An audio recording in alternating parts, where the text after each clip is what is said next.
The Galactic Academy's Xenobiology lecture hall had never witnessed such chaos. Professor Vexthol's four eye stalks swiveled frantically as emergency containment protocols activated, sealing the chamber with energy barriers that hummed ominously in the artificial atmosphere.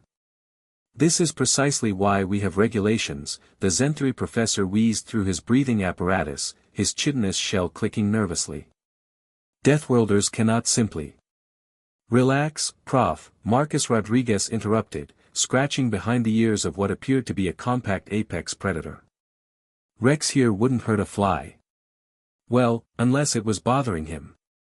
The creature in question, a so-called German shepherd, panted happily, its tongue lolling out to reveal rows of bone-crushing teeth. Several Glixian students had already fainted, their translucent bodies flickering between visible and invisible in distress. Nearby, Lieutenant Commander Sarah Okafor held a leash attached to something that defied classification. The cat, perched on her shoulder, possessed retractable claws capable of shredding Kevlar, pupils that dilated to near-perfect circles in hunting mode, and a purring mechanism that registered on seismic equipment. "You brought a Terran murder beast to an academic institution," squeaked Pip Lee, a rabbit-like ushery whose species had evolved as prey on 17 different worlds. "That thing could decapitate me with a casual swipe." "Princess Whiskers." Sarah laughed, causing the feline to fix its predatory gaze on Pip Lee with unsettling intensity. "She's a rescue. Found her as a kitten in a war zone. Sweetest thing in the universe." The third human, Dr. Elizabeth Nakamura, seemed oblivious to the mounting horror as she opened a reinforced carrier. What emerged was a writhing mass of scales and muscle. A ball python that could theoretically constrict the life from most sapient species in the galaxy.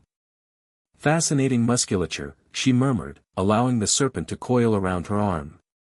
"Samson here demonstrates the remarkable efficiency of Terran predator evolution. Notice how his heat-sensing organs can detect temperature variations as small as—" "It's tasting the air," shrieked a Melody student, their harmonic voice creating feedback loops through the translation matrix. "Chemical analysis for optimal killing." "He's just curious," Dr. Nakamura explained patiently. "Snakes use their tongues to gather environmental data. It's perfectly harmless." The emergency klaxons drowned out her explanation as the Galactic Academy's automated defense systems identified multiple, Class XII biological hazards, in the educational facility. Security drones materialized from hidden alcoves, their scanning arrays focusing on the so-called pets. Professor Vexthol's breathing became labored. His homeworld of Zenther Prime had no predators larger than his thumbnail. Evolution had favored cooperation over competition. The concept of apex predators living symbiotically with sapient beings violated everything he understood about natural selection. "How?" he whispered, watching Marcus playfully wrestle with Rex while the dog's tail wagged enthusiastically. "How did your species survive long enough to develop intelligence while sharing a planet with these instruments of death?" "Coevolution, mainly," Marcus replied, now engaged in what humans called fetch, a ritualized hunting simulation that somehow strengthened the interspecies bond. "Dogs were wolves originally. We domesticated them about 15,000 years ago. Cats domesticated themselves. And snakes, well, we just think they're cool." The ushery student Pipley watched in morbid fascination as Princess Whiskers began producing that terrifying vibration humans called purring, a sound that registered in frequency ranges associated with bone healing and psychological comfort. "Your species weaponized carnivores, for emotional support?" Pipley asked incredulously. "Among other things," Sarah nodded, now engaged in the mysterious human ritual of belly rubs with Rex, whose powerful jaws remained mere centimeters from her vulnerable throat.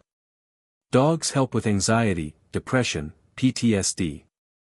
Cats are excellent companions. Snakes are surprisingly affectionate once you understand their body language." As if to demonstrate, Samson the python gently wrapped around Dr. Nakamura's shoulders, his massive coils capable of crushing steel beams, while she continued her lecture on reptilian physiology.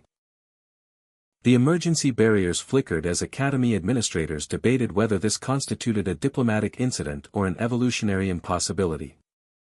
In the end, Professor Vexthul could only update his notes. Human-animal relationships remain the most terrifying and inexplicable phenomenon in known xenobiology. Rex barked once, a sound that registered as a predatory threat across 17 different species' auditory ranges, and wagged his tail harder. Class dismissed.